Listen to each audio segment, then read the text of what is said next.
Narito po News TV Quick Response Team sa headquarters ng BJMP dito sa Quezon City. Kaugnay pa rin ng updates dito nga po sa pagtakas ng mahigit 106 na po mga preso sa isang kulungan sa North Cotabato. At dahil nga po sa pangyaring ito ay patuloy ang pagtugi sa mga otoridad sa mga pumugang inmate matapos ang ginawang pag-atake ng mga armadong suspect sa North Cotabato District Jail kaninang madaling araw. Base sa paunang investigasyon ay 158 preso ang pumugak kasunod ng pagsalakay ng mga miyembro ng Bangsamoro Islamic Freedom Fighters.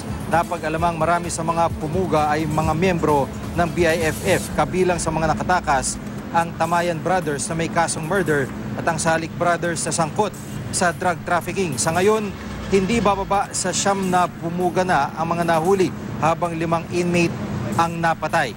Isang jail guard ang napatay sa pangyari, si Jail Officer 1 Excel Ray Vicedo na nabaril sa gitna ng 2 oras na bakbakan. Patay rin ang isang kagawad. Sa press con sa Kidapawan City kanina, dinetali ng warden na si Jail Superintendent Peter Bongat ang naging pag-atake sa kulungan. Sa Jaraw na ipit ang mga jail guard sa dami ng mga armadong kalaban kumpara sa 24 lang ng mga tauhan ng BJMP.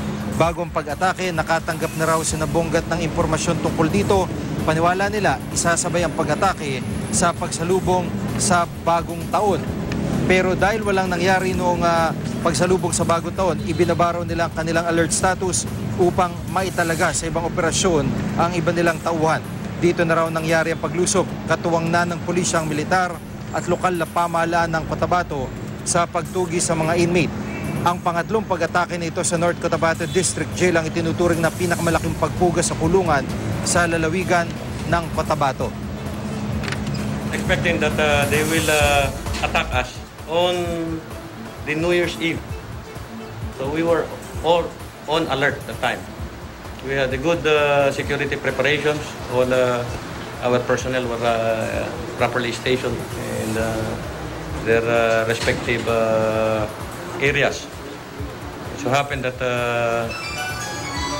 the attack did not materialize that night. And on the following day, there was an important operation also. Tinimingan lang nila yung kagabi.